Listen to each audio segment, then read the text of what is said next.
Episode 4လမ်းလျှောက်နှုန်းကတင်းအသက်ရှည်နိုင်ခြေကိုဘာကြောင့်ခံမှန်းပေးနိုင်တယ်လဲမင်္ဂလာပါ Happy Healthy Hacks Podcast မှာကြိုဆိုလိုက်ပါတယ်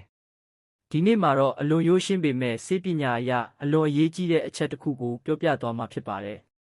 အဲ့ဒါကတော့တင်းဘယ်လောက်မြန်မြန်လမ်းလျှောက်နိုင်တယ်လဲဆိုတာကတင်းကျန်းမာရေးနဲ့အသက်ရှည်နိုင်ခြေကိုခံမှန်းပေးနိုင်တယ်ဆိုတဲ့အချက်ပါပဲ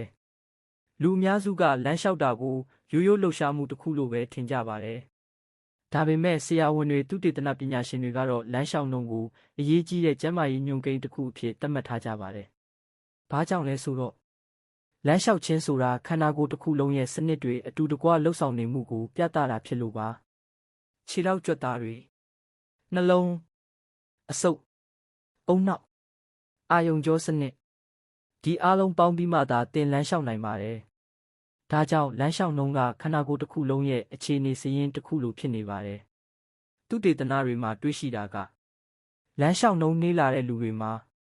နှလုံးရောဂါအုံနောက်ကျဆင်းမှုအားနည်းခြင်းအသက်ရှည်နိုင်ခြေလျော့နည်းခြင်းတွေပိုများလာတတ်ပါတယ်။ဒါပေမဲ့အရေးကြီးတာက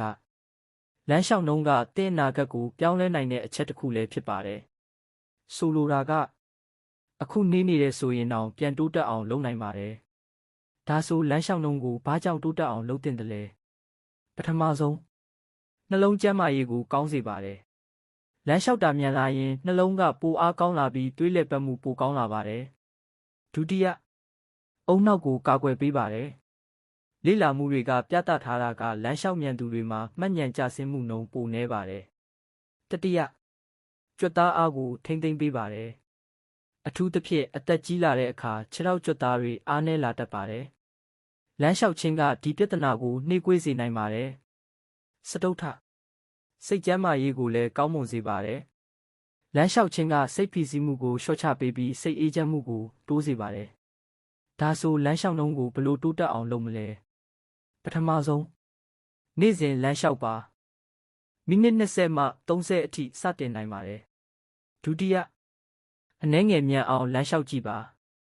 အသက်ရှူနည်းနည်းမြန်လာပေမဲ့စကားပြောနိုင်တဲ့အနေအထားလောက်ဖြစ်ရင်အကောင်းဆုံးပါတတိယတနေ့အနည်းငယ်ပိုပြီးလမ်းလျှောက်နှုန်းတိုးပါအလျင်အမြန်ပြောင်းလဲဖို့မလိုပါဘူးတဖြည်းဖြည်းတိုးတက်ရင်လုံလောက်ပါတယ်နောက်ထပ်အရေးကြီးတဲ့အချက်ကလမ်းလျှောက်နှုန်းကိုကြည့်တာဟာအနာဂတ်ကျန်းမာရေးကိုကြိုတင်သတိပေးတဲ့စက်ရုံတစ်ခုလိုဖြစ်နိုင်ပါတယ်ဒါကြောင့်ဆရာဝန်တွေကအသက်ကြီးသူတွေကိုစစ်ဆေးတဲ့အခါလမ်းလျှောက်နှုန်းကိုအထူးအလေးထားကြပါတယ်။ဒီနေ့ podcast ကနေမှတ်ထားစေချင်တာကတော့လမ်းလျှောက်ခြင်းဟာရိုးရှင်းတဲ့လှုပ်ရှားမှုတစ်ခုမဟုတ်ပါဘူး။ဒါဟာသင်ခန္ဓာကိုယ်တစ်ခုလုံးရဲ့ကျန်းမာရေးကိုထင်ဟပ်စေတဲ့အရေးကြီးတဲ့အညွှန်းတစ်ခုဖြစ်ပါတယ်။သင်လမ်းလျှောက်နိုင်တဲ့လောက်သင်ခန္ဓာကိုယ်ရဲ့အခြေအနေကိုလည်းတခါတည်းပြသနေပါတယ်။ဒါကြောင့်ဒီနေ့ကစပြီးနည်းနည်းပိုလှုပ်ရှားပါ။နည်းနည်းပိုမြန်အောင်လမ်းလျှောက်ပါတင်းငယ်တဲ့ပြောင်းလဲမှုတွေကကြီးမားတဲ့ကျန်းမာရေးအကျိုးကျေးဇူးတွေကိုပေးနိုင်ပါတယ်။ဒီနေ့ podcast ကိုနားဆင်ပေးတဲ့အတွက်ကျေးဇူးအများကြီးတင်ပါတယ်။ Happy Healthy Hacks ကို subscribe လုပ်ထားဖို့မမေ့ပါနဲ့နောက် episode မှာပြန်လည်ဆုံတွေ့ကြပါမယ်။အားလုံးကျန်းမာပြီးပျော်ရွှင်တဲ့နေ့ရက်များကိုပိုင်ဆိုင်နိုင်ကြပါစေ။